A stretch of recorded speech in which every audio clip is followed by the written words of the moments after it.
We good? All right, thank you. Transportation Advisory Committee meeting for the Pikes Peak Area Council of Governments. We do have a quorum. Apparently we only meet 30%, so somebody remember that, because I don't think I will ever again, because that's not normal, but that's exciting. And now we will do introductions. Tim? Tim Roberts, City of Colorado Springs. Hi, Amy Kelly from the Air Force Academy. Aaron Busto, Federal Highways. Rick Orphan, Fort Carson. Darren Horsemeyer, Schriever Air Force Base. Wendy Pettit, CDOT Region 2. Victoria Chavez, El Paso County. Patty Henshin, Region 2 CDOT. Lachelle Davis, Region 2 CDOT. Larry Manning, Town of Monument. John Leosatos, PPACG. We've got Karen there. Karen Berthold, Manitou Springs. So we'll do one more. Kathleen Collins, CDOT. You know, Kathleen, you sound just like Yeah, me. you do. You really do. And I'm Brandy Williams with the City of Fountain. And in the audience, you want to start, Catherine? Kathleen Wonder, PPACG. Steve Jacobson, Air Force Academy. Miller Daly, Economic Development, City of Downtown. Gary Garber, Project Manager for Jason O'Brien, PPACG. Dan Schmidt, City of Woodland Park. Are you the official Woodland Park person? Do you want to come up to the table? For today, I am.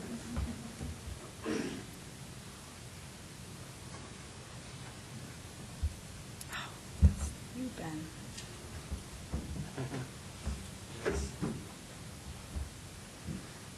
Thank you. Can I get a motion to approve the agenda? So moved. Thanks, Larry. I have a motion and a second. All those in favor? Aye. Any opposed? And I probably should have asked, there's no changes, right, John, to the agenda? No, not that I know of. Okay. Anyone in the audience, public comments for items not on the agenda?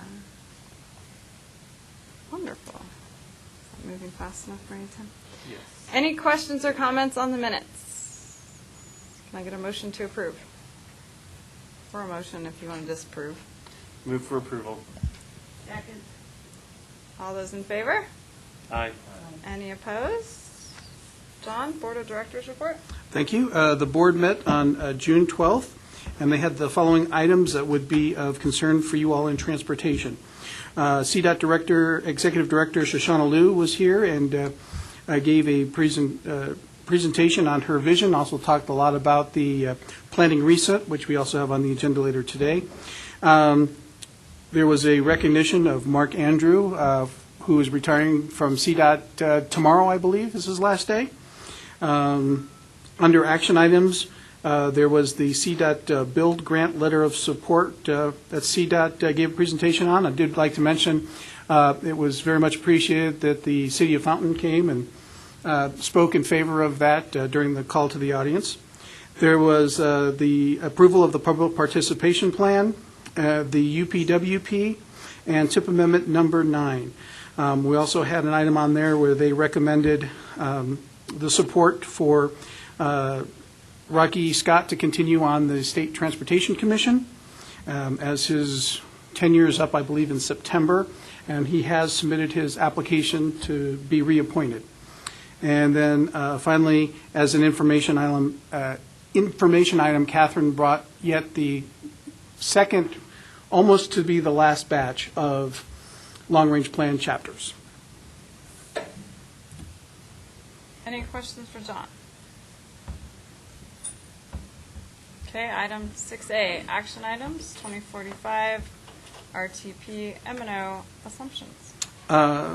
So for this item, hopefully you've had a chance to look at it in advance because we have a packed agenda, and I want to kind of I don't want to go over everything, but I want to just sort of hit the highlights, and then if anyone's got any questions, we can do that. But hopefully you've read it in advance and have some comfort level here. So basically, included within the long-range plan, we're required to have a treatment of how the region is handling maintenance and operations. And again, the underlying theme there is the expectation from the Fed in part of the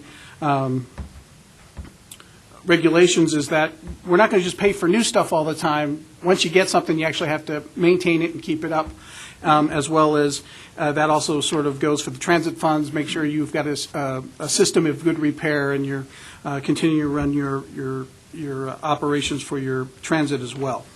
So the assumptions that we made in putting together the M&O assumptions, we did have a meeting back in February, so this was the assumptions we already ran by you once. That's what we used to generate the numbers. If you go to the second page, that chart actually sort of then takes the assumptions that you all had sort of discussed back then, and we then put the numbers to them to come back for the maintenance and operations. And then Brandy, I believe you wanted me to make sure I adjusted the number for the fountain sales tax, so hopefully that number jives with what you believe it should be over the 25-year life of the long-range plan. With that, if these are numbers that people are comfortable with, it will be they're already incorporated into the financial chapter. Was it chapter 7, chapter 9? 7. So within chapter 7. So if you're okay with it, it's already in the chapter that you're going to review. If you're not okay with it, since you're reviewing that chapter, you still have plenty of time to give me your feedback and we can make changes. It has the same deadline as August 2nd as the other chapters. But with that, I think if I draw it out any longer, I'll just be hearing myself talk. So happy to answer any questions. I had a couple questions. Sure. On behalf of Manitou Springs. So obviously, all these communities probably have many other sources that go into roadway funding and repairs, but we're just looking at basically regularly designated funding. Is that the case here? Yes, we have you down for sort of, if you look at Manitou Springs, you've got your HUTF, which is your allocation of the state gasoline tax. And so we made the assumption, and again, from a project standpoint, we made the conservative assumption, you're not going to be building new capacity projects with those funds, but rather maintaining what you already have. And that was the direction we received back in, I want to say February, but maybe that meeting was in January. But basically, the direction that the folks present at that time said, let's not make the assumption we're going to take our own money, for lack of a better term, or that money that comes directly to the jurisdictions and build capacity for it, and therefore put it on the new project side. Assume that we're going to take those funds and maintain what we have with them. And so that's where that number came from. So that's exactly right. It's the existing funds. Okay. And then Manitou Springs contributes, I think, $300, maybe $20,000 to our shuttle. And maybe this is a question for Brian. Would that be incorporated in the Mountain Metro numbers, do you think, or should we include that? Because it is a regular contribution. Well, it comes from your parking revenue, right? Mm-hmm. Mm-hmm. I'm trying to remember, Brian, you guys sent us that spreadsheet, and with that spreadsheet, I think, if I remember the assumptions you guys gave us, there was like 7 there. I don't remember it being revenue based on existing contracts. So I can go back and I can add $320,000 per year for 25 years and update that number. Okay, and let me... Yeah. It should be in there. Oh, so it's already in there? I'm thinking, yeah. We'll double check, but Brian thinks it's already in there. I'm sorry, I Okay. shouldn't have interrupted, Brian. What's that? I said I shouldn't have interrupted you because you had the right answer there. All right. Okay, thanks. Wendy? I just have a comment. It's not, the HUTF is more than just the highway users tax. So I just wanted to make sure that that really meets what you're intending to do, since it is more than just the highway users tax. Because, for instance, this last year, the legislature put more money toward transportation, and that was distributed through the highway users tax formula. So it goes through the HUTF to be able to account, to be able to have that distribution made. But it's not really gas tax money. Right, and I oversimplified it, but that is correct. What we went to is the state treasurer, and we look at the distributions to the cities and towns, and we took that number, which includes not only the HUTF, but also any monies that were received through, is it FASTER or SB 286? So we took that distribution, and that's what we based it on. Okay, I just wanted to be sure, and we have new people, so I want to make sure that that information is factual as we pass it on, because I don't want, oh, but you said it, you know, how that goes, so. Nope, I appreciate it. We're good. So I feel like you and I had a conversation offline, but I don't know where it ended up, because you left it at .75. Correct? So not all of that is for maintenance. Right, no, the .75 is the amount that Is comes the in, and then I total. took that total, and I did, I think, our conversation, you said take 40% or .4. Okay. So I took .4 of the .75. Okay. So I left .75 as the name of the tax, because Okay. that's what I thought it was, but That's I can fine. change that. I just want to make sure the math works. Yeah. Because I don't have the behind the scenes, so yes, .4 is beautiful. Okay, Okay. so the math works, but maybe my name doesn't, so. I would just get rid of, you can just call it the fountain sales tax or transportation sales tax or something like that. That way, there's no way to screw up the math. Chapter 9 has now been amended. So we had this as an action item, but it's, I'm sorry, what was that? Chapter 7, 9, yeah. 11. Now you know half of her time is just reminding me about stuff.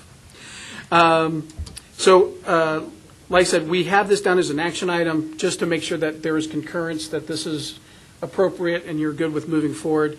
It's not something that's going to go on to the other committees in this form. It'll just be rolled into the Chapter 9 when, Chapter 7, when it moves forward. So Okay. it would make us feel better if we had a motion, but again, that's up to you of how comfortable you all are with all of this. Comments, questions? I'm good. Is that a motion? Would you like a motion? I'm happy to make one. I should turn this on. I move approval as amended. Perfect. Second. Questions, comments? All those in favor? Aye. Any opposed? Thank you. 6B, Catherine, tip policies and procedures document. So once again, I'm bringing you the tip policies and procedures draft. I made the changes that everyone suggested in your comments to emails to me and also at the meeting that we had last month. And so all those have been incorporated, and there was just one lingering item that we wanted to bring back to you and make sure that we had final approval on before we send the document off to CAC and the board for their review and then approval. So that final one is under PO 11.1, and it's regarding the tip amendments and what we actually need to bring you for approval and what you would like us just to do as an administrative change within the tip document. And so there are options. The first bullet talks about adding or deleting any federal funds would be a full amendment, and that would just change it to federal instead of state. And then the second bullet talks about change or adjustments to state or federal funds, and there's 3 options there. We can leave it as is, so that would be any changes, whether state or federal, would need to come to you for approval.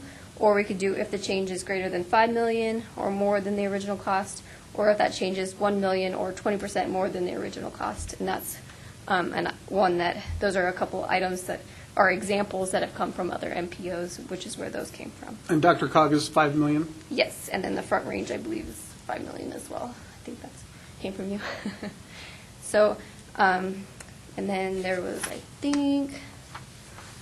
was, on the second page under 11.2, or PO 11.2, there was just one more clarification that I added from a suggestion from Federal Highway, just to make sure they understand that it's an administrative change as long as it doesn't affect the local match that's involved there. So with that, take any suggestions. Can I ask a quick question? So, again, it's been a month. So last time we discussed all of the changes. Yes. So are we going to vote on everything we discussed last time as well as this, or what's the cleanest way? I believe all of the other items were voted on and approved and selected. The options were selected last month, and so those are the ones that were selected. I incorporated. Okay. And so this is the only one that wasn't finalized. So it was an action item last month, even though we talked about it for an hour? It was, Or did we make it one? it was when like a all said and discussion done? with approval. So you can make this a part of the final approval as well, I think. That'd probably be best. Yeah. Make sure we cover last meeting as well as this meeting. Okay, And then we have it all incorporated. sure. We really want you guys to have ownership of it, so to the point of, if you want to talk about these 3 specific items, then after you've done that, you've talked about everything once. If you're comfortable with the draft as is, so it can go to the CAC, then an motion as such would be appropriate. If you're not, again, timeline-wise, we're still okay. We could pull the item off the CAC agenda. We had to put it on the CAC agenda because of deadline. That being said, But just info. yeah, there's no rush to make you guys do anything that you're uncomfortable with, because ultimately, these are the rules that we want to have down on paper. Right. So that way, as people come in and out, there's no question about what the rules are, and we're all very consistent. So if you're not comfortable with it, the last thing I want is for you guys to say, well, we voted for it, but we weren't really sure what they were jamming down our throats. We're not in any rush. There's no deadline. If you guys are not comfortable, we can do that. If you are comfortable, I think someone said, and I can't remember who it was, but it's like, you've shown this to us 3 or 4 times. We're good with it. We're done. Let's move it through the process. If that's the case, you're done. We'll just move it through the process. But if you're not, we're comfortable with whatever you guys are comfortable with. No, I think we need to vote on it as an action item, because last time it was just a discussion item. Right. And the whole thing, yeah, you're correct. And it Yeah. is on there today as that, yes. Right, I misunderstood what you were asking. Yes. Basically saying last time we had a great discussion, but we didn't vote on it. You didn't vote on it. But now all we have in front of us are the 3 that were left over. So somehow we need to incorporate the fact that we had a discussion, agreed upon everything last time, and now we're voting on what we discussed and what we're going to decide today, all at the same time. Yes. Yes. And I And hopefully tried to Victoria make got that action requested incorporate that, so I did a review and recommend approval of the draft tip policies and procedures with the selected changes to PO 11.1, 11.2. So you have all of it in there. And Yes. all of our previous stuff. So as is, in addition to, we might need to change the wording there. Victoria has time to figure it out. But the thing that was in the packet had all of the other changes. Correct. Yes. Somewhere in here where you click on In it. the link that has Yep. all of the changes that were selected from last discussion. Perfect, okay. All right, any issues with the first green that adds any federally funded project? I feel like there's kind of an if-then, but Wendy? Green, so. Oh, I'm sorry, the first Green, black, and bullet. white. You have a very bolded federally funded. Okay, thank you. Wendy? So the $5 million entry that you have here, we have that same policy in other areas, like in Dr. Coggin and the north, but they also have larger allocations that are given to those areas than what we have here. So you have a change of $5 million, you could have a whole pool wiped out here without batting an eye. So I don't think that should be the threshold, in my opinion. So you're voting for option C then? Which is only Okay. 1 million or 20%? I'm not voting for one or the other. I'm just giving you my opinion. So you had an Because this is opinion your on, you had an process. opinion on B. Do you have an opinion on C? If not, that will tell us volumes if you say no opinion. I don't think you should use $1 million either, because you still have pools that are less in their allocation than $1 million. Is it just CMAC? Well, no, Enhancements. because it would, TAP doesn't have. Cap. Yeah. Depending on how things lay out moving forward, you would have to make adjustments to this every time the federal law would change, if there is a way that that allocation changes coming to PPACG for different pools. So I don't think you should have a threshold that's larger than a pool total that you would receive. That's my opinion. How small are those pools, though? Does anybody know that? They vary. Tap varies, right? So- Yeah, I think TAP is about Tap's more about than $1 $1 million million. after you add about $1 million a year after you add the PPACG direct plus then the state portion that comes through. But that being said, we don't have to set a dollar amount. Right. We could set a percentage. Correct. And that would be the percentage of the project. So if a Correct. project is $1 million and they come in and they want to change it to by plus or minus 250, that's a 25% change. That would have to be a full amendment. If it's 199,000, that's 19.9%. Under the 20%, that would be allowed to be an amendment. So you could stick with that if you want. I think as far as we're concerned, we just need to pick a number. So if you guys are comfortable with a percentage, you can pick a percentage. You want to pick a hard number, you can pick a hard number. It's just what you're comfortable with as far as what you want to see that comes through the process versus someone picks up the phone and says, we really need this and this needs to move, and we can move with some sort of administrative amendment. So. I will say that I am a lot more comfortable with the changes that we have made on a regular basis now because Catherine is here, and Catherine is doing such an amazing job of keeping everything in check and in place and moving forward.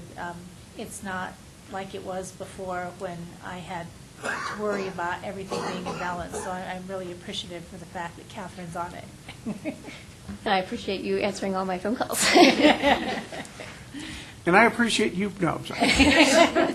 So back to the numbers. Anybody want to throw out a number that we can then move up or down? We need a starting point, and Or because like I it said, could stay as is, where we just bring you everything that you want to see. Right, so is the problem that's we're true. trying to solve just not having to come here and there and everywhere, making it so things can move faster? it's for things that are like, hey, we just need to move this from here to there. And sometimes it's not even changing the project amount, it's just moving it from one phase to another. Yeah, and that's actually in the administrative modifications as something that you can just do administratively. So there are still things that you can do without us bringing them to you, and that's under the 11.2. This is just to give that threshold for federal funds, state and federal funds, adding, changing, or adjustments. I think we're just hitting like amendment number 9 and Yeah. plus, And this while is other just- regions are like amendment 2 and 3 kind of thing. But Yeah. We're not sure. We're good. Okay, though, I'm getting used to it, so.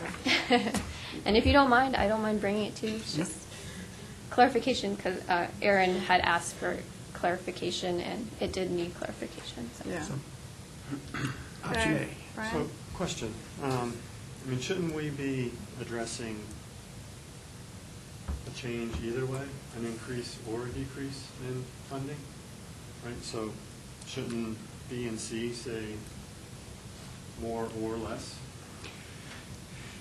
Yeah, changes that are, Any changes that- changes that are less than still need to get back into the pot. So if the region has allocated $1 million for a project and it comes in at 900,000, that doesn't require a TIP amendment to get that $100,000 back into the kitty. However, to expedite things, we do an amendment to get it back into the kitty. Otherwise, once the project is finished during the rollover, then it would roll back in. So instead of having it sit out there and not be used for 6 months or whatever it is, we do an amendment to bring it back in. No? What happens is if you have a project that goes to add and it comes in less than we have for an engineering estimate, which would be what you have programmed, which should be what you have programmed, then that money is immediately debudgeted and returned back to the pool. It does not go back to that project.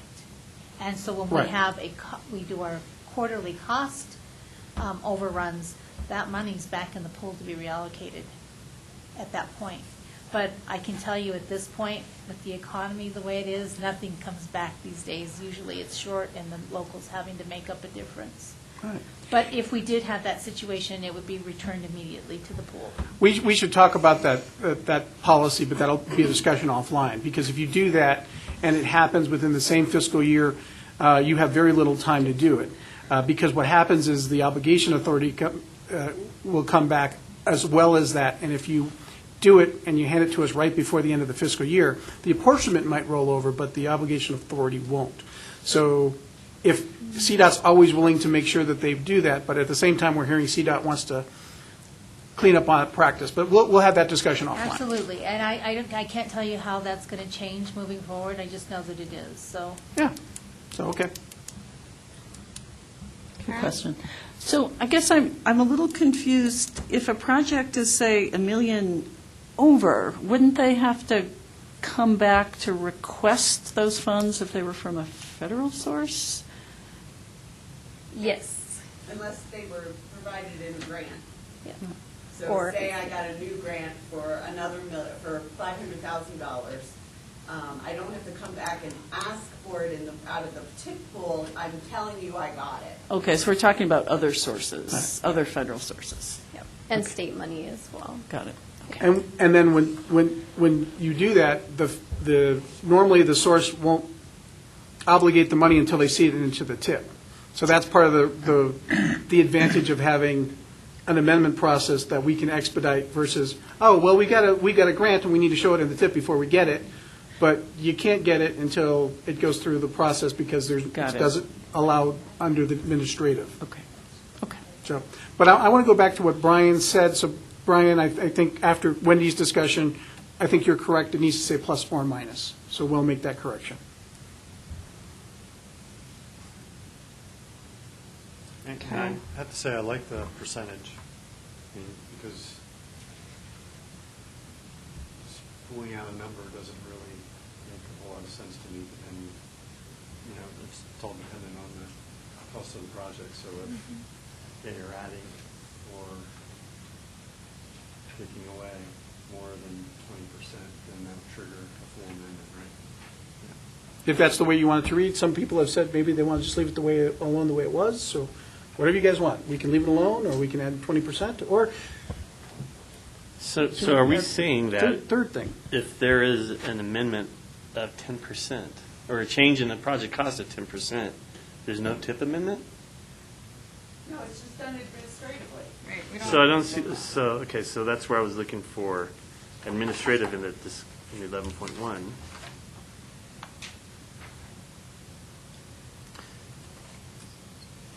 It either meets that threshold or it doesn't, and if it doesn't, it's done administratively. And then I would need to add a bullet point Cleans up the process. to the administrative section that says if it does not meet that threshold, then it would be an administrative modification. Okay. So it would need a bullet point added to that. And maybe we could say administrative amendments are required for, just to add that other, doesn't really pound it home. Okay, I On think this that's here. right here. Yeah, right, but this isn't for the administrative, this one's the Oh, this administrative. one is- So we just need to say, hey, see 11.2. Okay. And you're right, that's not there to clarify. So Catherine will make it clear as to what happens if this threshold is or isn't met on the first page. Victoria? Well, I'm going to disagree a little and say I don't mind option C. I think it works well. Again, everybody gets a chance to see it as an administrative change, and I don't really like math that much, so I don't want to figure out 20% every time and have it be, like $1 million is an easy, quick, straight number. But And you're if good my at project's calculating less local than match, though. right, and if my project is less than $1 million, then I have to do math. But it's pretty easy, and I hear Wendy's point, and I understand that. I think let's give this a whirl and see if we run into a problem with the pool, and if so, then we can adjust. But this is just going to make it so easy for us to do minor changes and have it go through quickly and not have to wait 3 months before you can start obligation. So my 2 cents. And would you keep it $1 million or 20%? Or more or less? Yes. Okay. Although I could easily be persuaded on that one by a smaller entity who tends to only have small projects. So we don't generally have less than $1 million projects, so.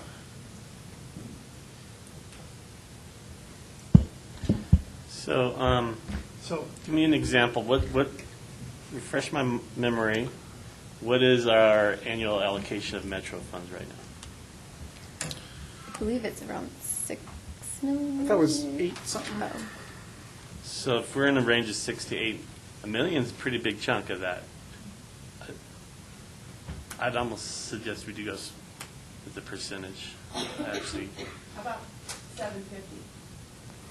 I want my easy number again. Just use easy percent, 10%. Then that's the easy number to calculate. Or take 20% and take that 10 times 2. That's an easy way to do it. Yeah. Brian? So by putting and/or, couldn't that give us the option for the smaller entities that have lower cost projects to use the percentage change rather than the $1 million threshold? So have to say if the change is $1 million and/or 20% more or less than the original cost, that would give us options, right? Why would you want to? Why, if they can make it faster, would you want to pick Well, it? I'm just curious. Going to the I know. smaller entity I'm right, but question. I mean, but at that that makes point in sense. time, then it's got to come back through the process. I wouldn't want to voluntarily send it through this process if I didn't have to. And to be clear, there is no administrative amendment that, well, maybe just to clarify for me, so we'll see if Catherine kind of hits me upside the head when I say this. To be clear, PPACG cannot give 1 penny to any jurisdiction unilaterally or administratively. So if you've got a $500,000 project and you need $1 more, we can't give that to you administratively. Any money that gets distributed through the PPACG process has to be amended by, it has to have come through an amendment by the board.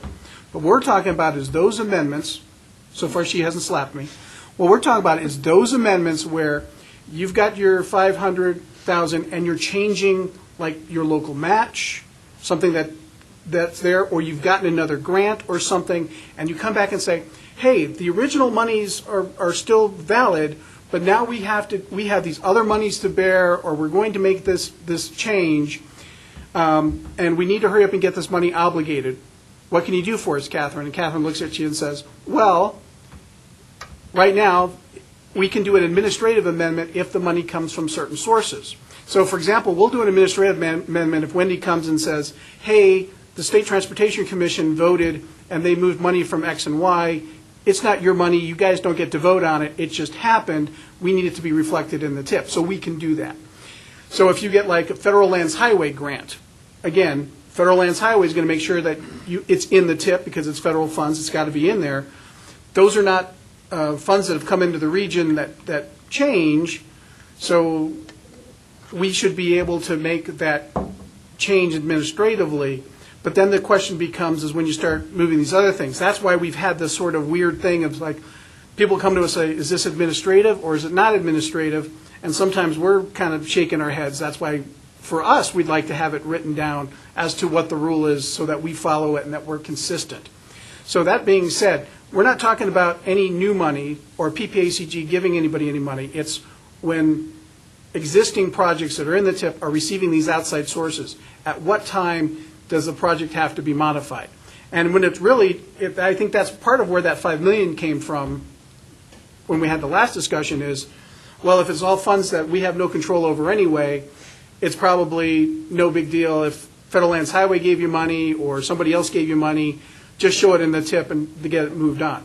But again, at no time will we use an administrative amendment just to say, well, we really like Fountain, so here's an extra $100,000. We can't do that because apparently that's against the law and I would go to jail. So just want to be clear on that. So if that's the case, and we're getting, let's say that we're applying more local money to a TIP project, all those should be administrative because whoever votes on it, shouldn't have any influence on our local money. And if we have state, whatever, getting special program funds to a TIP project, again, there's no other influence of where that money should go, right? So shouldn't they all be administrative? I like that approach. I think we could tweak that to say that. Can I ask the why would there be a decrease question first, just so I understand the other side of the coin? Well, I think the decrease question is back to sort of the thing that Wendy was saying, that again, we've got a jurisdiction that was given $1 million, and they went out to bid, they got back the bids came back at $800,000.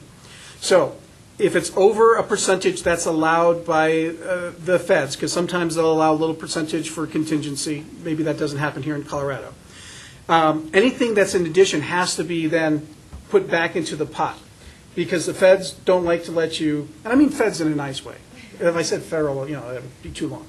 They don't want you to take obligate $1 million for a project that's only $800,000 because you're tying up $200,000 that could be placed someplace else.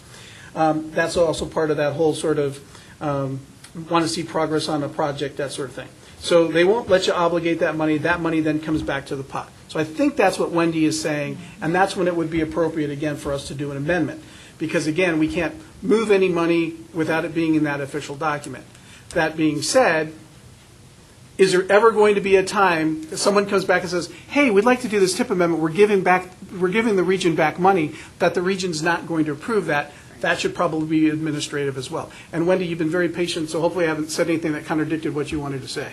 The only other thing I would add to that is at the end of a project, sometimes there's some funding left, and that then would be what you and I were discussing prior to the rest of the conversation about that coming down to the wire and being an issue. I think that's where you'd find the most issue with not being able to spend it within that box that we might have to deal with. But in a case where you have something that's gone to add, if everything is working and moving along like it's supposed to in the year that it's supposed to happen, that money would never fit that definition. Only the money that would be returned at the end of a project would fit that problem.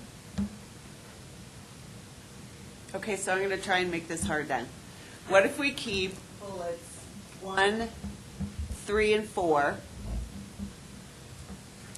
remove that second bullet, and then talk about what can be an administrative change, for example, when you get a grant or a reconciliation after a project? Or I agree with that, but also add to maybe one, say, addition, deletion, or change to any federally funded project that's allocated through the region, and then the other items would go into the administrative as far as any changes to state or local funds that do not affect the regional allocation. I think I can live with that. Or that are programmed by the region. I think I can live with that. Just as long as that change isn't a catch-all that makes it so it's still a TIP amendment. Because you said addition, deletion, or change. Isn't the change part And that's captured in the third bullet? And that's changed to federally funded projects that are programmed through are regionally programmed funds. Okay. If that makes sense. So only the Sure, it regionally was. programmed funds need to come through the amendment process, whether that be an addition, a deletion, or a change. Okay. And then, then there's that giving them back money.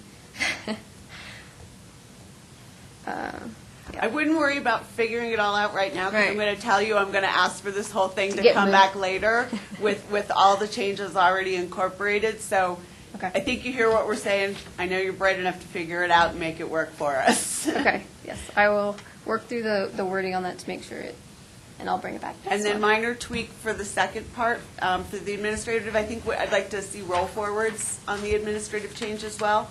Okay. And then I have just a question about bullet 3.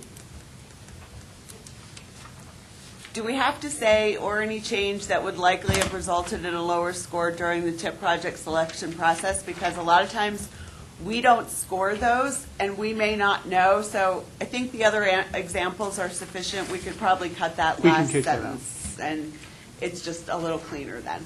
Yep, we can do that. Thank you.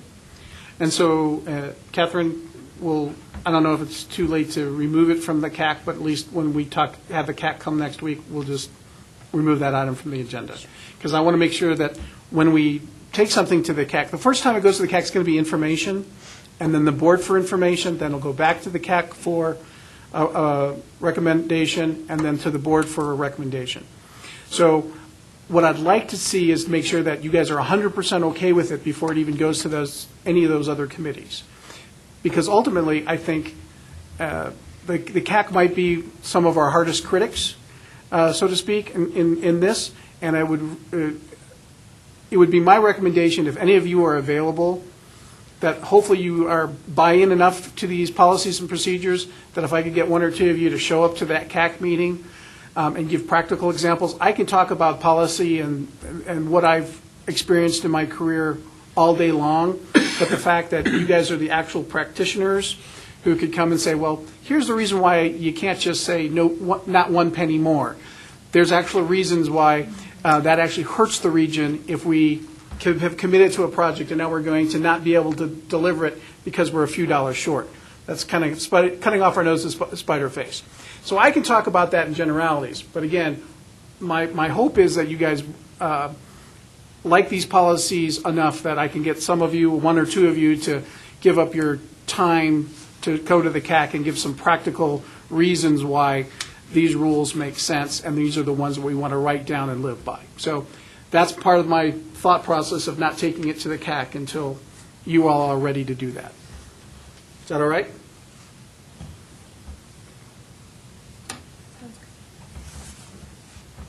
Okay, you're good with 11.2. Is everyone good with the addition of the green/light gray for the fifth bullet in 11.2?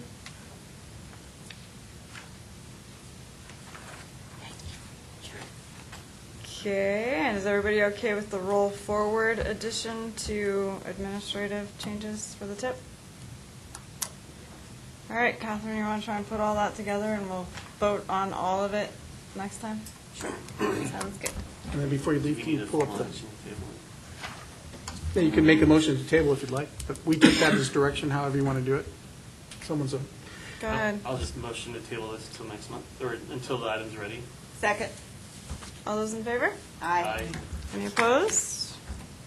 Thank you. It's a separate PowerPoint. Which one are you looking for? Click the PDF 7A. icon on that. Sorry, I should just... You have two options. See that part. She's younger than I am.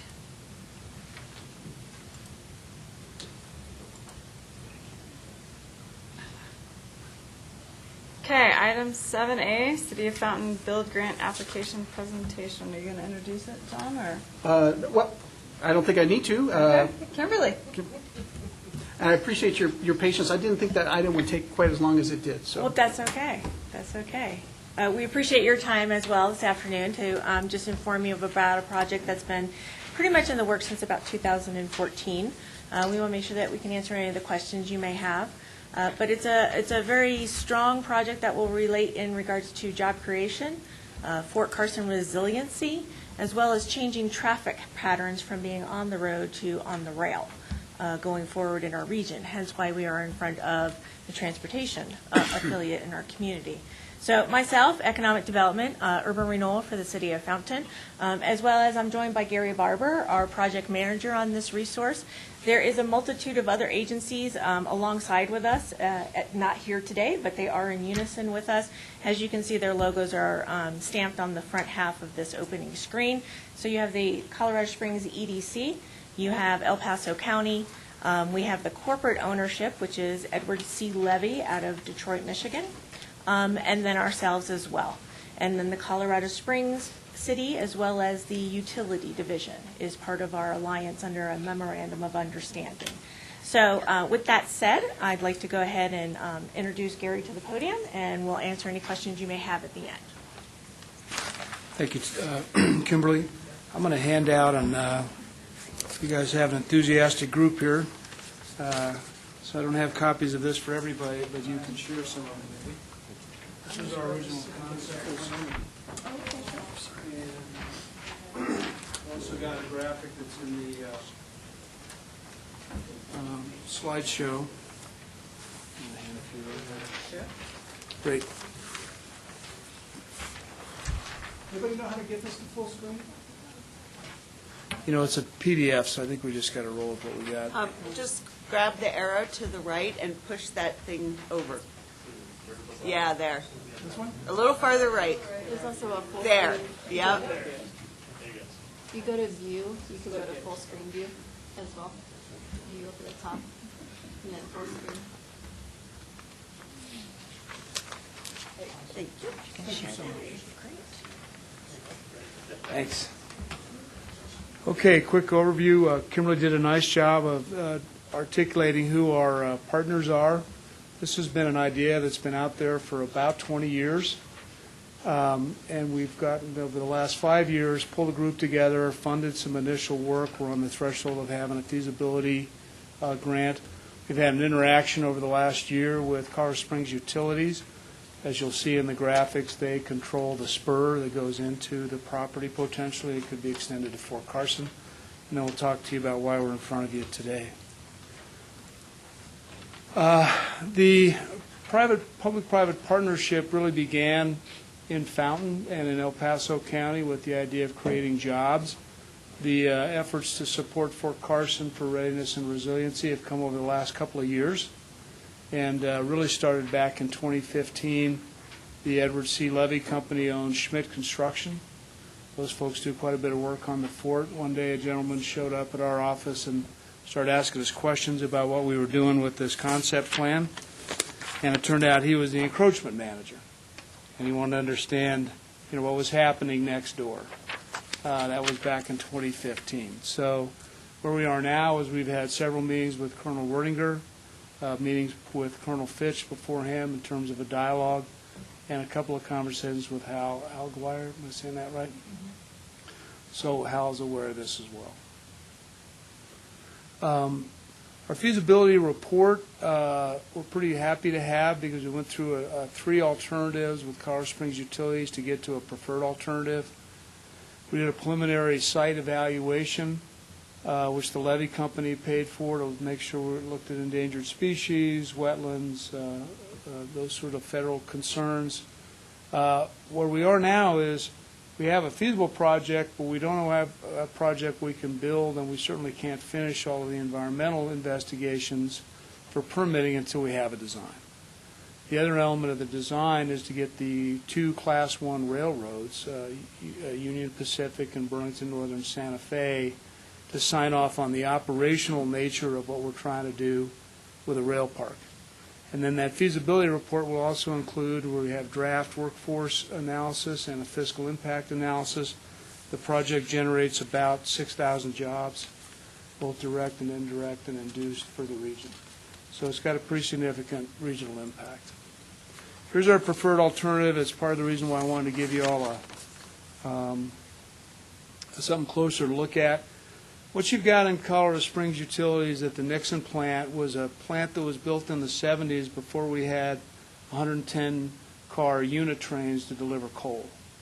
So they have a teardrop loop that serves the power plant, and as they unload the coal cars, the locomotive ends up out on the bridge over I-25. So one of the first things we had to do was come up with a contiguous loop so that they can pull in, have their train pull around for unloading and have room for the entire unit train and keep that bridge open for other traffic to come and go. Even at full capacity, a future rail park in this location would have maybe 2 trains a week. So it isn't like there's a lot of traffic, but the coal plant takes 3, sometimes 4 deliveries in a week. And so that bridge is out of commission. There's no way to get in and out of the site. So that was the first step we did. We looked at 3 options about how to traverse the Colorado Springs Utilities property. And what you see in the dashed red lines on either side of the new green track is we're in a pretty significant cut. We've got 30% contingency cost estimates for this. And then we have a couple of options of how to reach the Fort Carson boundary. We've been told by Colonel Werdinger informally they prefer as far north as we can go. So we now call this the preferred alternative, and we have documentation from Colorado Springs Utilities, again, all subject to design, which is why we're trying to take the next step from feasibility to design development. This comports with your joint land use study. One of our oversight committee members we meet quarterly is Phil Thomas from Fountain, who is on your study group. You can see the graphics there. A second option for Fort Carson is a priority in the joint land use study. So we're here today asking for a resolution. We believe, and I think it's reasonable to say that this builds on construction of Gate 19. One of the reasons I brought the 2015 concept plan. As you can see how Charter Oak Ranch Road and Gate 19, when improved, becomes the traffic access for this site. Our early 2015 proof of concept report that was really the beginning of the memorandum of understanding and the public-private partnership talked about how advantageous it was to have employees and truck traffic coming in and out of the site and not having to go through the Nixon power plant. So the rail will come and go and just traverse the Nixon power plant. Employees will come and go on Gate 19. We are in a different category than the CDOT grant because we're rural. We'll show you that in a second, and it is a planning grant. There are $15 million of the $900 million in this current build cycle for planning only, and then we'll be going after that share of the funding. The City of Fountain gave a letter to support to CDOT, and that was really the beginning of our dialogue. We plan to be in front of the El Paso County Commissioners also for a resolution. We're talking to our congressional delegation, particularly Congressman Lamborn's office, about a letter of support from them. This is from the Census Bureau defined rural area. I was reading the notice of funding opportunity real quick while you guys were having your discussion. This is the map that's defined as defining rural. So this project is in fact outside the urban area and will be considered rural. Again, the criteria is where the money is spent, not where the money comes from. This is our draft budget. We'd like to do enough rail design plans and profiles to have a, plus or minus 10% or so contingency cost estimate. We're going to do a preliminary site plan. Stormwater drainage is an issue at Nixon. In the flood of 13, they had some problems. So part of what we want to work through with them is Little Fountain Creek and Rock Creek and the stormwater coming off of Fort Carson. We have issues in City of Fountain. You can ask Brandy if I'm telling you the truth or not if you haven't been there. But all of the rail crossings in Fountain are at grade. And the way the two tracks work, you can actually wind up with no way to get home if there are two trains stopped on the tracks. So our idea here with City of Fountain Overpass is first to see if it's even possible to put one in and have a grade separation. And then if so, what is preferred by the City of Fountain and its citizens in terms of how to make that configuration work. Because our hope is we'll have an increase in train traffic. We originally went after, thought we'd try to do a full NEPA, get to a shovel-ready project. Our engineers, HDR, said the Federal Authority, Federal Railway Administration, as the agency that would do the NEPA process, they just kept stacking sort of contingent dollars on it. So we pulled that out and decided really if we can show that it's feasible and we've got a design and we can permit against getting a rail spur to Fort Carson, we've accomplished our primary objective. And we've opened up the opportunity for jobs. Colorado Springs Economic Development Corporation is our fiscal sponsor. They've been managing the money. They'll be our grant applicant along with some co-applicants from the various members. So our net grant request is just under $900,000, and we're hopeful to have your support. Be glad to answer any questions.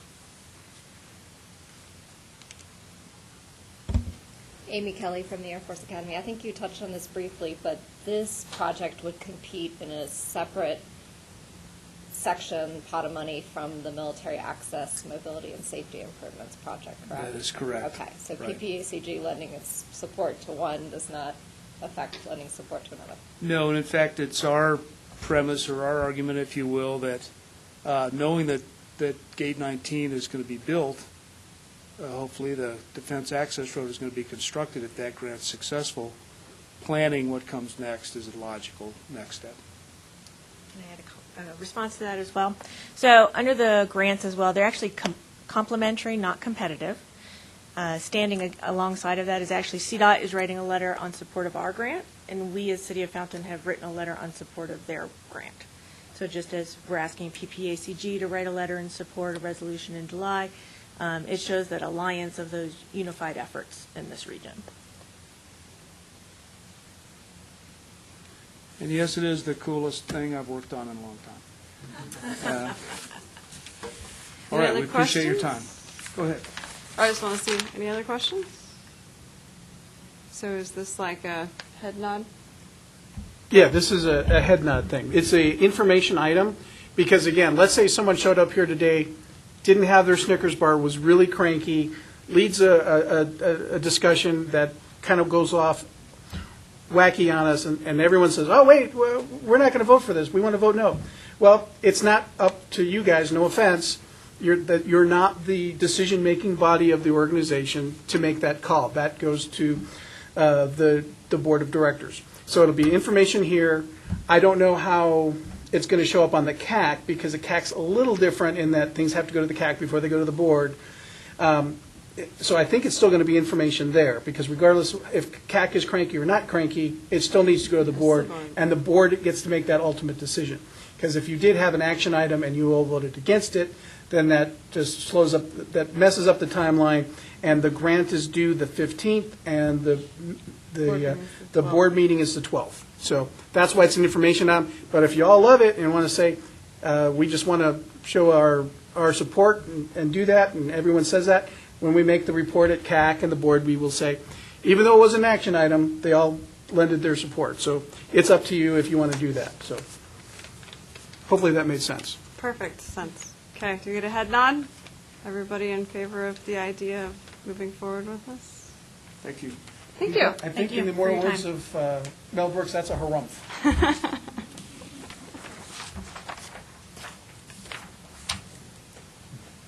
7B, Front Range Passenger Rail Study. Just so Catherine reminds me of the buttons to press and which item is what. What chapter? She asked me if I take my medication in the morning. PDF is the other. That one, right? Oh, okay, sorry. So this item, let's see here. What? It's still you? Yeah. What's that? Apparently this is still them. Oh, Oh, I'm sorry. I think your item is over, but yes, that is their information. So the next, the item we're going to is the Front Range Passenger Rail. Which is like All right. great. So we'll try to again, when we sent Brandy the agenda, actually, we had a couple more items on it. She's like, this is way too long. So she's watching out for you guys. So we moved a couple of things, but I also told her I was going to try to go as quick as possible. So let me just see if I can hit the highlights. If I go too fast, we can take as much time on this as you like. But basically, the state legislature provided funding to do a Front Range Passenger Rail study, or created a Front Range Passenger Rail Commission that was going to look at the connection with the Southwest Chief. So that's part of their title, but don't worry about the Southwest Chief for now. That's basically the national train that kind of cuts through the corner of Colorado. Is that La Junta? Is that right? Thank you. And so that issue is something they're working on to make sure that we maintain connection with Amtrak through that thing. But the other thing that this commission was charged with was studying the feasibility / location of passenger rail along the Front Range from New Mexico to Wyoming, basically. So it's border to border is within their charge. They were also given a little over $1 million to do that. Then the next year, they added to that funding. So they've got about $1.5 million, almost $2 million, I think. With that funding, they've hired an executive director, Randy Grauberger, thank you. And they've also hired a staff position. And then, so they've got a little over $1 million to do this study. I forget what the final number was, like $1.25 million, something like that. So anyway, they've got a I think I'm talking loud enough. So they've got the study. They put together an RFP. It's been approved. It's out on the street. It's been on the street, actually. It's closed, and soon they're going to pick a consultant. So here's why this is on the agenda. Here's why I think it's important for you guys to all be aware of it. Part of that scope of work, from my understanding, is that it goes beyond just a feasibility study, and then it does some preliminary environmental numbers, which will require them to, if they're going to get any sort of record of decision from the agency that administers it, either FRA, which they've asked not to go through, or FHWA, which they have asked to be the administering agency. Eventually, if they're going to have a record of decision, there has to be information there for someone to make a decision on.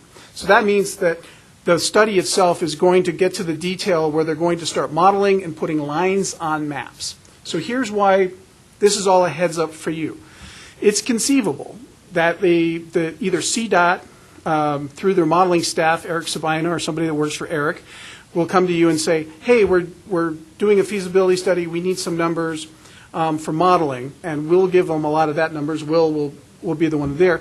But they may come to you and talk about, is your location, is your jurisdiction someplace we need to study where a station would go? Is a station something that is feasible? Because they've already asked me about stations, because apparently before I got here, Brian, help me out. When was the last rail study? Was it 2008? 2008? No. 2009? 3 years ago. Yeah, Oh. that was 3 years ago. So they did that study, and that sort of, they were asking were there stations and that and stuff. So anyway, you might want to go to the website, read through it a little bit, and be prepared, because if someone comes to you and says, hey, does El Paso County want a station? Where would that be?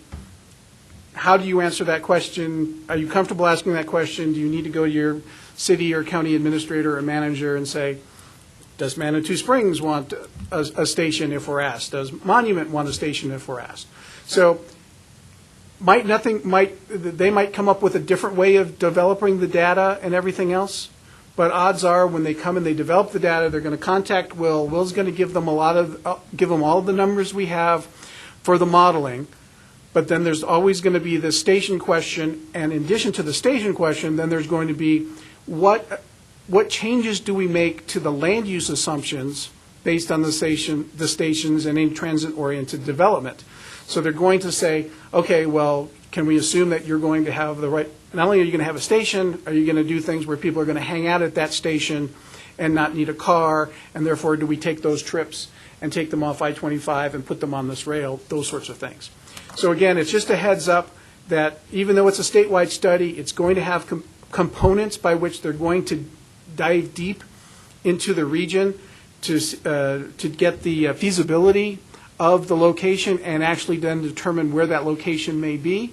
And to that extent, they might be reaching out to you individually to get some answers. And I want to make sure that you're not caught flat-footed and pick up the phone and say, oh, yeah, we'd love a station. And then your name gets in the report, and then you have an elected official calling you saying, why did you say we want a station, because we really don't. So I'm just making sure everyone, has a heads up. So with that, I'm happy to deflect any questions to Kathleen, but anybody got anything? I'm sorry. Victoria? Who is sitting on the, Thank you. who's sitting on the committee representing our region? Councilmember Jill Gabler, City of Colorado Springs. In fact, she is the chair of the Front Range Rail Commission. And there's no one from representing El Paso County? Yeah, Jill Gabler.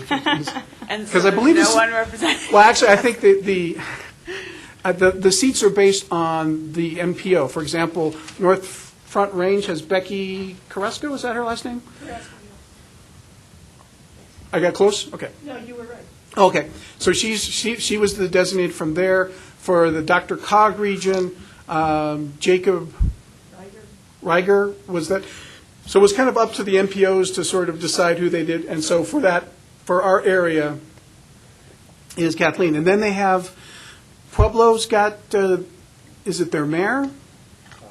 Sal Pace is for all of Pueblo, and then the commissioner for. Oh, who's the Hart guy? Is he not in Pueblo? Terry Hart? Terry Hart. He's also commissioner. Yeah, the commissioner in Pueblo, He's a commissioner, but he's also on the thing. He's also on the rail commission. So it's just how the Right. commission was made up. And so. I hear that, and no offense to Jill, but there's a big chunk of that sits in El Paso County that's not in the MPO area. See what I mean? So I'm thinking I need to contact somebody to make sure that we have, because anything south basically of Fountain is not in our MPO area, but is in El Paso County and could be a location where the rail was proposed. We just need to have a seat at that table. Or She's a board member. Oh, Yeah, there you go. good. Okay. Who do I contact to? I'm thinking it might be good to have Randy contact you directly. Okay. Because he will also know because it comes from the state, the state legislation determined who was on the commission. And so he would be able to tell you how that reads, how those seats were selected. Right, it's maybe just that we need to have an ear sitting there at the meetings or something, but if you could have somebody I can contact give you, you a call. that would be great. I work Wendy's from got all from my, them, so I can say, hey. excellent. Wendy's got all my info if you need it. Thank you, sorry. I Okay. didn't want to make that longer, but Well, but that's the reason we have this on the agenda, is so that way, again, you can have Good that to know. discussion now, instead of a month from now, a consultant comes knocking on your door and say, we've got 4 months to get this done, we need to talk to you now, and you're like, wait a minute, we didn't even know this was happening. I appreciate So- you bringing it. Thank you. Tim? Is there a technical group also involved with this? Because you're talking about elected officials, but now is there anybody at our level involved in this? If I remember, Kathleen, if you want to answer that. No, and I don't know a whole lot about this. I would need to confer with Randy. But I know that a consultant is going to be part of the consultant team and part of the RFP that's going out, and they're going to have technical, but I don't know in terms of if they're going to recommend a TAC, which is a very possible thing, but I can certainly mention that that's something that you're asking for. Yeah, so the commission itself does not have a committee structure where they would have any sort of TAC. The study itself, that's what I'm they're going to have wondering about they're going to have an executive group. Then they're going to put together sort of a thing. And I do believe, if I remember, I went to Fort Collins and went through the presentation. They did have a technical committee as part of their study structure. So it'll be part of the study, but not part of the commission, just to be clear. And MPS staff would be maybe part of that technical? I don't know, that they didn't discuss how that was going to be made up. That's up to the commission to make that decision. If they ask us to participate, we will, and if I did, I'm sure I'll make half of you happy and really torque off the other half of you. So Perfect. that'd be great. That means everybody. Really good for my career. Any other questions? Kimberly, you're lucky enough to be here to hear that, so that might play into what you're doing somehow, some way.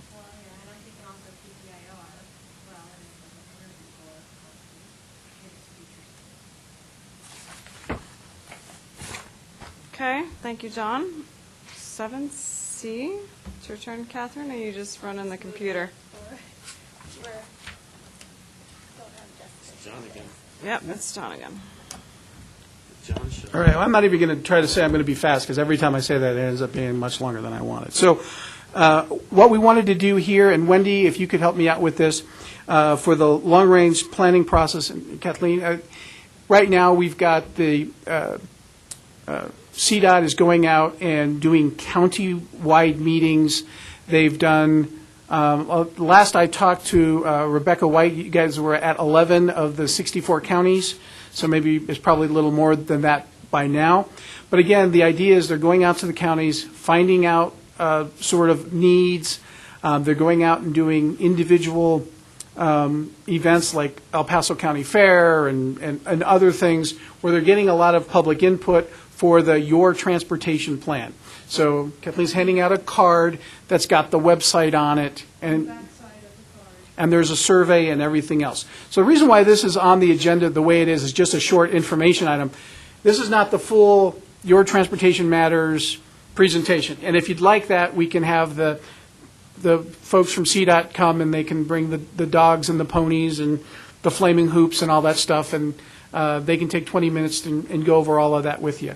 All I wanted to do is make sure that I hit upon the fact that The state is divvied up into 15 transportation planning regions. The first 5 of those are Metropolitan Planning Organizations, or MPOs. As MPOs, we already have our existing transportation planning process, and so we want to make sure that everybody understands what CDOT is doing is different than what we've already been doing with our long-range plan. So the 2045 that you all have been working on for the last almost 4 years will continue and is again, scheduled to continue to be complete by January of next year. So we're continuing on that. And what we've said to people as we've gone to the meetings in Teller, because that included part of the MPO with Woodland Park, was feel free to give all of your input. CDOT will capture it. If it's within the MPO boundary, we're going to take that and put it in the next plan, because we've already closed the project applications for this plan, but we'll take that information and we'll seed it for the next time, but feel free to do that. And so eventually they're going to come, and they're going to come to El Paso County. In fact, I think they were scheduled for next Thursday, but my understanding is that meeting is going to be moved to August, but I don't think there's a specific date yet. But when they come, you'll have, you and your elected officials will be invited. Those of you that inside El Paso County will be invited to show up. And again, you'll inevitably have that question of people, and Victoria, it's doubly tough on you because you'll have people saying, well, wait a minute, now haven't we already been doing stuff? And the answer is yes, for part of this line, but for the other, outside of this line, it's a little different process, and that's what's happening here. So I wanted to make sure you guys were all aware that these county meetings were happening. In addition, after they get done with the 64 county meetings, there'll be the 10 rural TPRs will be having 3 additional follow-up meetings, so it's another 30 meetings. So basically, CDOT staff is doing 96 meetings in the course of a couple of months. So they have our sympathies. But anyway, it's a process. They're churning through the process, and to the extent that we as the NPO are within any of these, we've been hopefully providing assistance, and we've been going to these meetings. But we really thought that you guys needed to have some sort of heads up, not the full, like I said, dog and pony show, which we can bring to you if you'd like, but that you know that this process is going on, understand how that process fits in and differs from our existing NPO process that you've all been involved in for the last 3+ years, and where we're going from there. So that's sort of what I wanted to do with this. And so with Kathleen, Wendy, as the CDOT folks, do you want to hit up what I may have glossed over or anything that's more important that should be said? You did a great job. We want to thank the MPOs who have coordinated with us, John in particular. And then also, we couldn't do what we're doing at HQ without the help of the regions. It's a really heavy lift, and it's been a really good experience in terms of getting to know one another more because we're coordinating more, and it's going to be an exciting time. We're also doing pop-up events. For example, we have a lot of meetings. The next week is going to be probably the busiest meeting week that we've experienced. And what we're going to do is have pop-up events at either a city market or some local place to solicit the surveys that we hope you all take as well. Because what the survey does is it has folks rank their strategies and then also what they consider a priority for the state to move forward with planning. And we have brand new iPads, and we're getting people to I can win an iPad? survey. You can't win an iPad. I get to keep the iPad. You can take a survey on a fancy iPad if you want. And we could also appreciate at these pop-up events, I can let you know what's going on in Region 2. Your support would be welcome as well. Yeah, actually, along those lines, I've given a list. I asked our PR folks, and they gave me a list of events, and I've passed that along to Wendy. So, and that's kind of my point of, what is the El Paso County Fair, is what, in August or something? You can go to the El Paso County Fair, and next to the deep fried Twinkies, you can go to the CDOT booth, and then you can go down to the, funnel cake, and there will be maybe a PPACG booth for the long-range plan, and then you can go down and do the deep fried Snickers, and you'll have a specialized transit plan that Brian and I kicked off yesterday. That's part of the 2045 effort. So there's a lot of things going on, and hopefully we can coordinate them. Is there a dunking booth? If there is, I'm staying far away from it. I had a question. This is Amy from the Air Force Academy. Are there any plans for targeted outreach or meetings with the local military installations? I would have to check into that. I don't know specifically that I've heard of any, but that makes a lot of sense, and so I'll convey that to the planners at HQ. Shoshana just did that. Oh. She came here and just did that. Oh. Okay. With the PPACG board? So my understanding is, and again, I haven't received those emails directly, but sometimes people send me stuff, so that's why I maybe know stuff I'm not supposed to.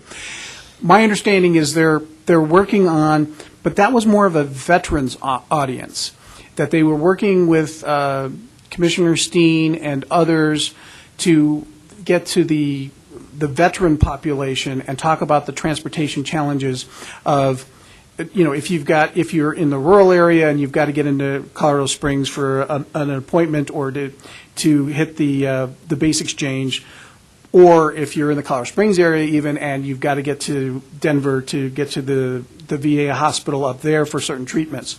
So my understanding was that particular forum was going to cover very specifically the veterans thing. I'm not sure that it was going to cover military bases as they active military.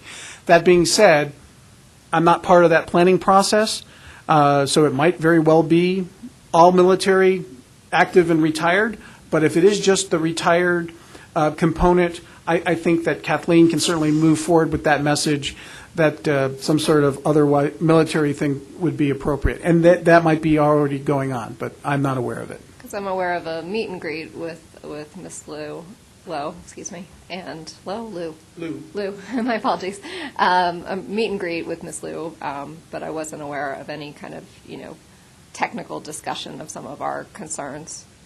So we would welcome, at least speaking for the Air Force Academy, we would welcome an opportunity for that. What's the event on Monday? Isn't there a change of command? Is that at Schriever or? We just had a change of command this past Monday for the Air Base Wing. Okay. There's one that's on Monday, because I got invited to it, but I'm going to the TPR meeting instead. And I heard that Director Liu is going to be at that. So I want to. So obviously it's not Fort Carson. So I think it's not the Air Force Academy. So it's got to be either Peterson or Schriever. So she's coming down for that. So if you're going to that, you might have an opportunity to also chat with somebody there. So I don't know.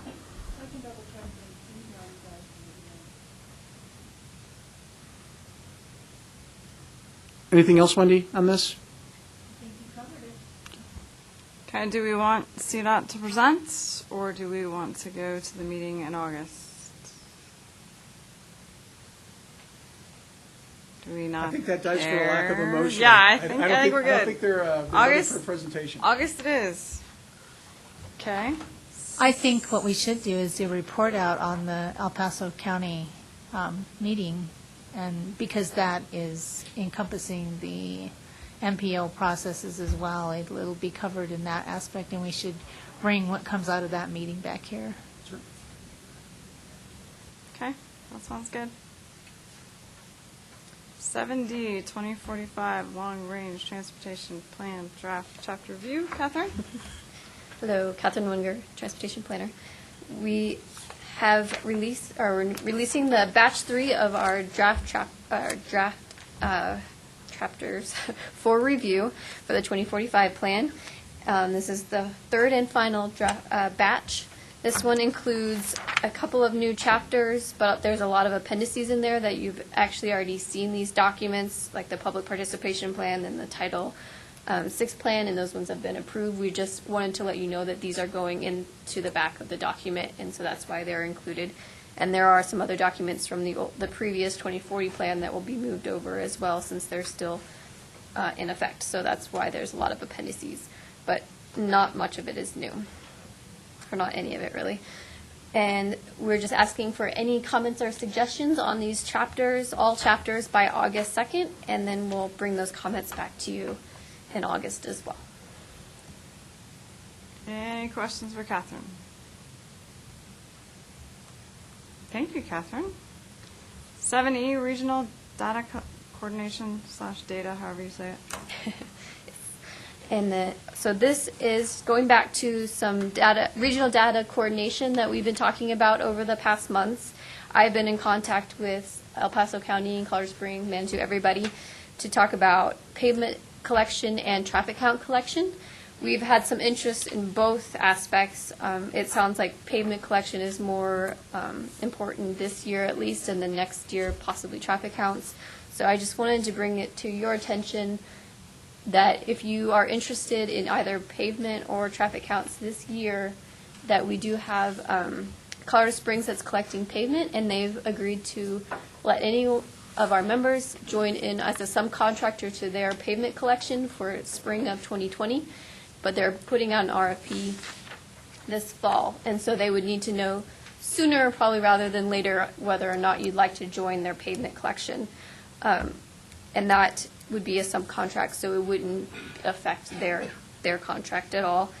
And then we also have traffic counts, and we don't have a contract with that right now because CDOT has said that they won't be able to work with us on that or to let us subcontract under theirs. And so that would be a new contract that we would need to do on our own if any members were interested.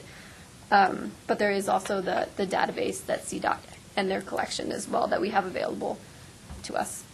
And then the final thing was to talk about that we do have $50,000 identified from federal funds, and this is the federal planning funds, not STP. These are funds that we'd be able to help out with pavement collection or the traffic count collection, and they would require the 17.21% match, but we would be able to help you guys out with some pavement collection, which sounds like is kind of a top priority at the moment.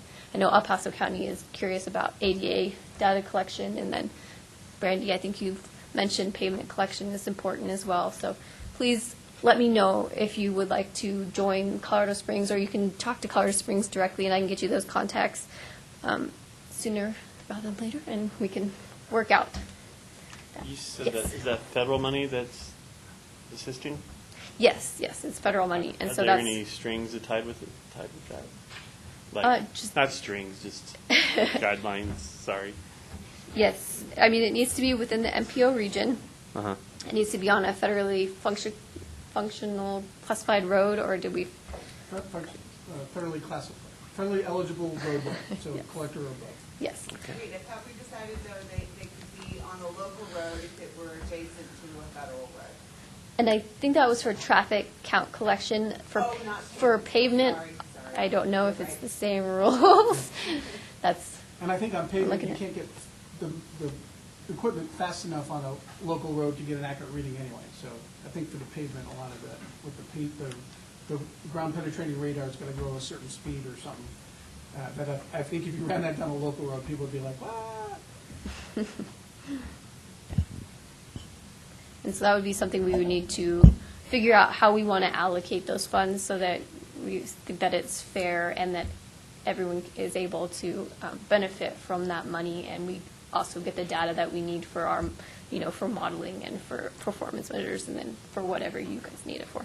Is there any local match with that? Yes, Yeah. the 17.21% is required for the match. 17 point whatever percent. I usually just round it up to 20 all the time. It's easier that way. So, not that you know this, Victoria, but how are you guys doing your ADA assessment? Okay, we've been looking at a bunch of options, but I think at this point we're looking at taking the pictures that we've already taken this year, and we've already done our pavement management collection, and along with that we have photographs every 15 feet. We're going to send those off to somebody who will then look at them and calculate where we have ADA features, curbs, and sidewalks. So we will not be participating in that, but I think we're going to try and get some ADA data off of the existing pictures we have. And my understanding, you guys are going to do it with the sort of the identification that you're not a robot pictures. And so you'll trick people into saying, select the ADA features, they click the buttons and you count them. Yep. It's kind of a win-win. Yeah, that's how we're doing it. No, that's not how we're doing it. So Catherine, are you looking for any guidance on what to do with that $50,000 and your interpretation of fair and what you can actually get for $50,000? I mean, to me, that doesn't seem like a lot, but maybe there's an aspect that you think there's a lot of bang for your buck in one of those particular options. Yeah, and I am looking for guidance on how to split up the 50,000. We can talk about that now, or you can email me and we can discuss it next month. I just wanted to bring it this month because Colorado Springs, if you want to get onto the pavement collection, then we would need to let Colorado Springs know sooner. Right. You might want to think about it by lane mile and divvy it up by percentage so that every jurisdiction that is participating, and I'll highlight, well, this is my idea, we're not participating. So if you divvy up by percentage of lane mile, then everybody would get their percentage fair share. Okay. And if Catherine thinks we can get all of our lane miles for $50,000. You're not going to get it all for 50,000. What I'm saying is you would get your proportional lane miles. So if that were 10,000 out of that 50 because you have 20% of it, then you would get 20%. But that's probably more brain damage than it's worth also. I mean, it makes sense. And some of the smaller entities would probably get all the lane miles that they need out of it because, like, for instance, Manitou, they said they only need about 33 lane miles. But Colorado Springs is a little bit bigger, but we'd be able to help, kind of reimburse for some of it. So it just depends. So does every entity you want Catherine to figure out how to split up this $50,000, which to me is like splitting a bean 3 ways, but maybe Catherine thinks it's going to be easier than that? We'll see. Anybody not want to participate? Let's go Yeah. there. It'd be, and see if no one. Okay. Not County? participating. Okay. City's out. County's out, city's out. So, Okay. you're kidding? Well, we're doing the whole thing, but I don't You think want we'll your participate in chunk of the 50 grand? No. Okay. Oh, there you So- go. That makes it an easier calculation Yeah, for you. So then do we just See if you can split it split up out by between what the little what the needs entities. are? It's undoing their needs And if you see cover what- under 50, you're done. Right, see what you can get for And then you cut back the your proportional. percentage. So I can reach out to the smaller entities and ask if you have an idea of how many lane miles you might need or want, if you want it at all. Okay. Sounds good? Wonderful. Thank you. Are we really, really, really on member entity announcements? We've got like 3 minutes-ish. No, I'm kidding. We don't have a timeline. Okay, member entity announcements. Brian, did you want to talk about the transit study? Sure, thank you. Yeah, John said a few moments ago we kicked off our 2045. Brian, could you turn on your microphone, please? We kicked off our 2045 transit plan and specialized transportation coordination plan yesterday. It was kind of an internal meeting with Mountain Metro staff and PPACG staff because we're splitting the cost. Well, PPACG's paying for the specialized plan. So this will be about a 6 or 8 month process that will be timed to fold into PPACG's 2045 regional transportation plan. So soon we'll be having forming a stakeholder group. We'll have a few meetings and public meetings and hope to have it all adopted by December or January. Any questions for Brian? Any other member entity announcements? So last week, the U.S. Department of Transportation announced the opening of Advanced Technology and Congestion Management Technologies Deployment Initiative. It's a grant program for around $60 million based on data collection and kind of new innovative takes on transportation. So that closes July 19th. So please check out the website and the NOFO if you want any more information. Thanks, Erin. I have one from the Air Force Academy. We are hosting an open house on July 24th. It is to release the Air Installations Compatible Use Zones, also known as ACUS. study results. So it was one of the recommendations of the JLUS. So we have executed the ACUS update, and we will be holding an open house on July 24th from 5 to 8 p.m. at the East Library on North Union Boulevard. We will be starting to promulgate social media announcements and invitations, emails, press releases, et cetera, but wanted to give a preview here that that's coming out. Looks mostly at noise contours, aircraft accident potential, land use compatibility recommendations. So appreciate you guys coming out and learning about the study results. Any other member entity announcements? Items for future TAC meetings. So one of the items that got moved off of this agenda to the next one is the Bustang Outrider. CDOT contacted me and said that they would like to do a presentation along with their consultant HDR on the results of their study of Outrider potential routes and get input on those. So that'll be next month. We talked about the time limit, so we got them down to about a 10-minute presentation with another 5 minutes for questions. So it'll be a little longer, but we'll try to have them up towards the front of the agenda. Other than that, we're finishing up the long-range plan. We've been talking, I'm not sure if this will be next month or the month after, but if you recall when the board did their strategic plan last summer, one of the things that came out of that is a tri-county study talking about the networks below the state system. We have finally developed a scope of work for that.